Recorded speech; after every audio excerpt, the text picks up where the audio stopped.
will receive a material, and your activity is to apply a materials and is to apply a different types of soil in planting seedlings or seeds. You can choose to clay soil, sandy soil, silt soil, and loam soil that you may use. Okay? Yes, ma'am. Okay, let's start.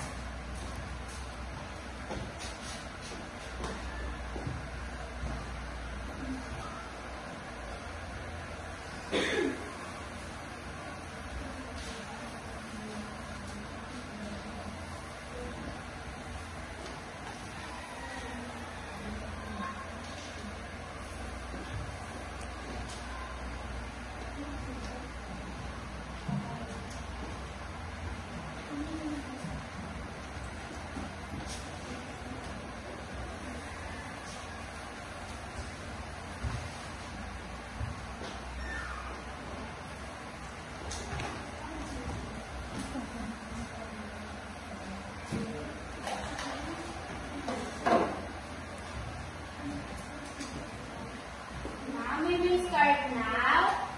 Yes. Ma'am, can I help? Sure. Ma'am, how about me? No one is helping me. Can you help me, ma'am? Okay, later. Thank you, ma'am.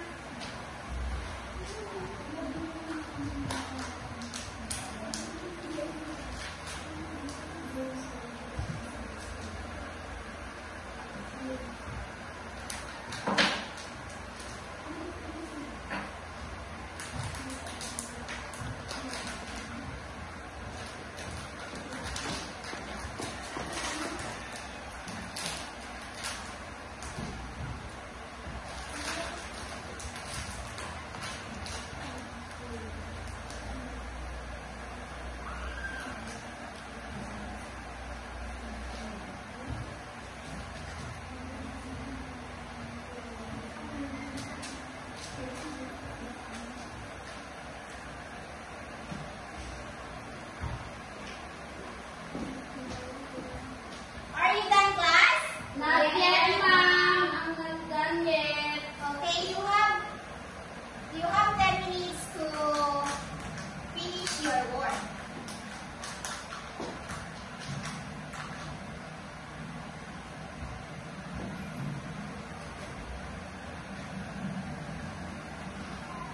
I'm done, ma'am. Are you done, Desiree? Yes, ma'am. I'm done. Okay, let's see your work. You will come in front and present.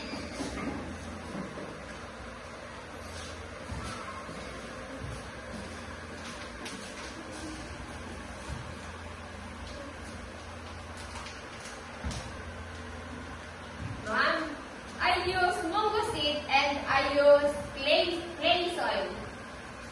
What about you, Maris? Ma'am, I use seed soil and I planted the string beans inside the soil. Very good. You may sit down. How about you, Desiree? You will come in front and present your work. Ma'am, on my first cup, I used loam soil and I planted it papaya seeds. And the other one is I used sandy sands. And I used also the papaya seeds. All right. Very good, Desiree. So now, let's move on our discussion. Did you know that we have 4 different types of soil that affect to grow plants? First is sand soil. Sand soil is coarse, gritty or gray and rocky. It is typically light in color. Also, it may often include minerals such as granite, limestone, and organic matter. Please repeat. Sand soil is coarse, gritty or grainy and rocky. It is a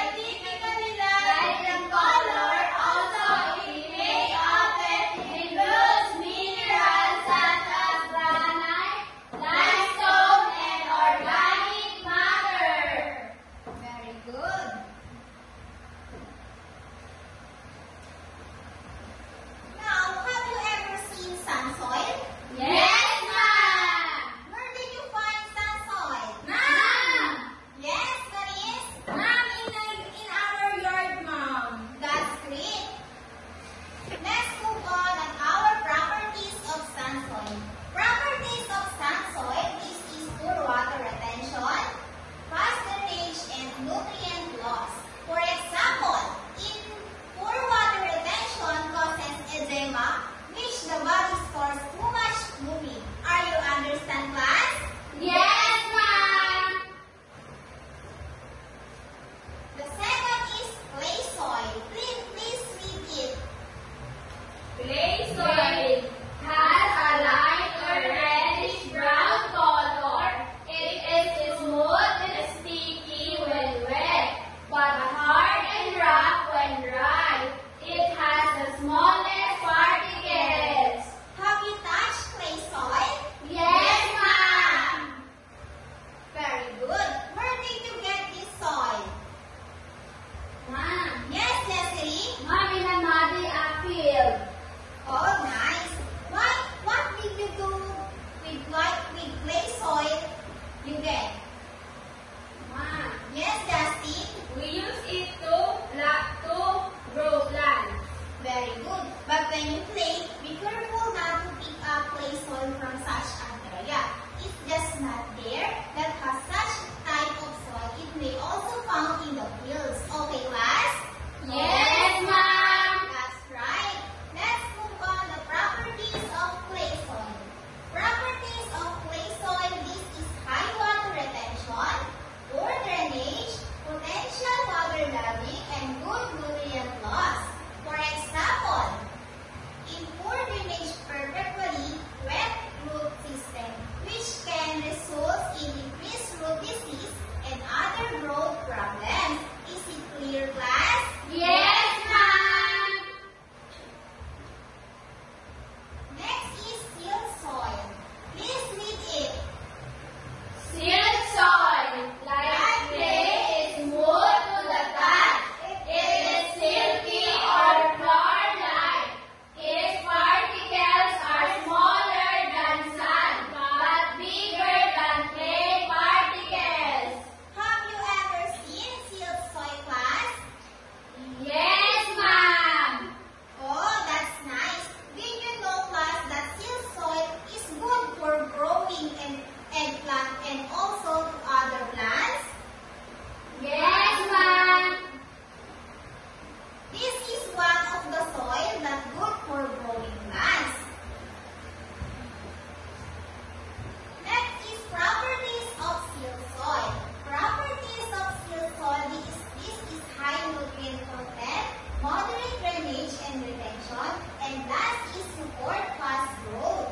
For example, in support fast growth, focus on improving drainage in garden by adding organic matter like compost or waste manure.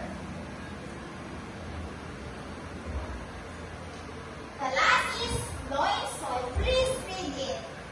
Loam soil is a combination of sand, clay, and silt in varying amounts. It is color brown or dark brown that feels gritty and crumbly because of the presence of humus. This loam soil is one of the best types of soil because everyone uses this to grow plants. Class, did you know humus? No, ma'am. Humus is dark, organic material that forms in soil when plants and animals matters decay. This is excellent drainage and water retention, good nutrient retention, and ideal for plant growth. Did you understand, class? Yes, ma'am. Properties of loam soil. This is excellent and water retention, good nutrient retention, and ideal for plant growth.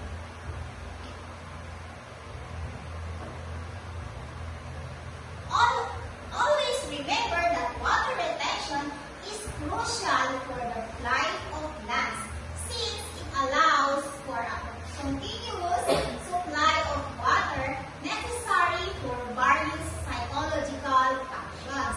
For example, soil health and nutrient absorption. Good water retention helps maintain soil structure, prevents erosion, and nutrients absorption water, dissolves minerals and nutrients in the soil and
Can you please read the direction of our activity? Ma'am, Yes, Jesseline. direction. In this activity, I will group you into two groups. The first group is the sand soil and clay soil. The second group is silt soil and loam soil. All you have to do is to draw any kind of plants that will show a group of plants using different types of soil. And you will paste on it in the board. Okay, let's start. I will provide a piece of bond paper and color.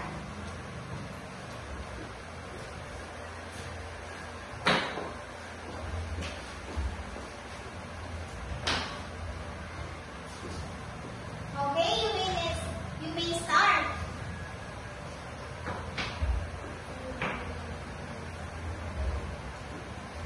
Ma'am, who is the group 1? This is a group 1 and this is a group 2. Okay, ma'am. Thank you. Sorry for late notice.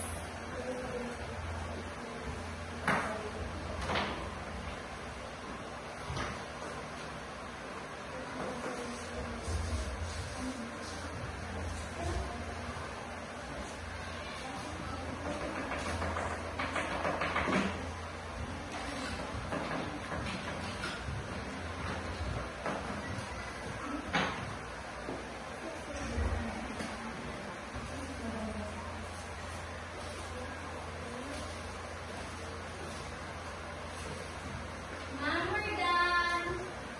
Ma'am, I'm not done yet. Okay. I'm still going.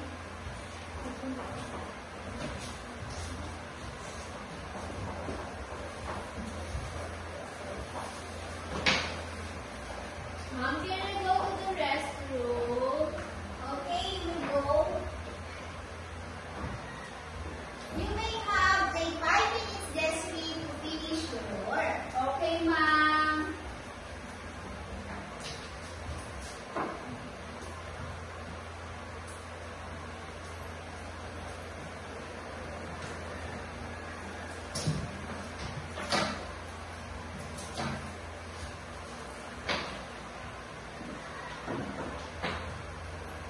Ma'am, can I eat the butterfly?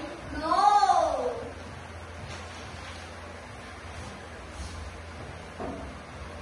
Desiree, are you done? Yes, ma'am, I'm done. Okay, you will paste it in the board.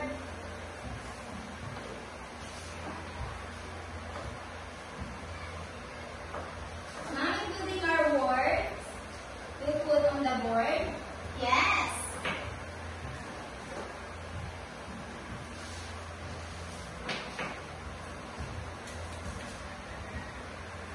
Wow, that's very nice. Thank you. Wow, look at that pink flower.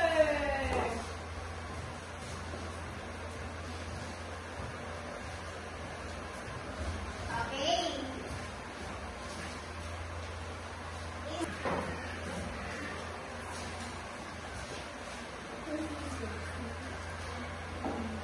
Group 1, what type of soil did you use in draw your plants?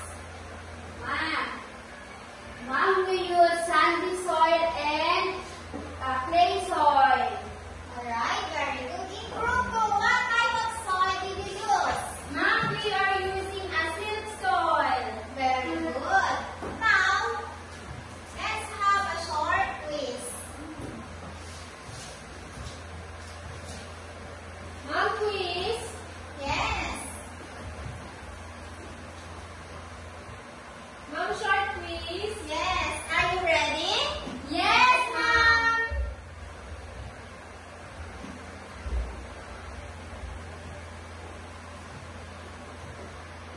I prepared some sheet of paper.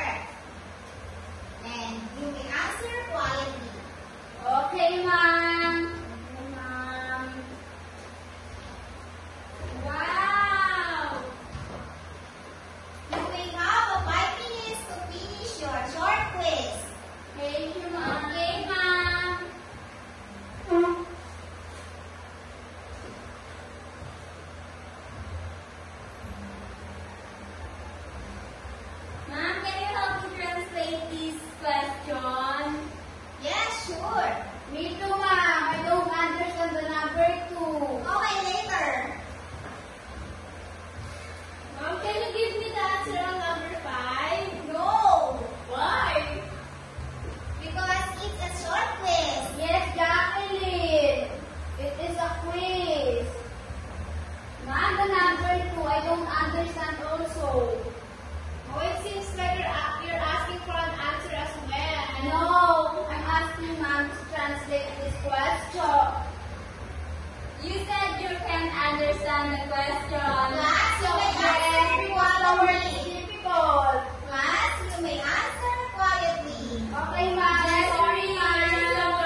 And number two is noisy also.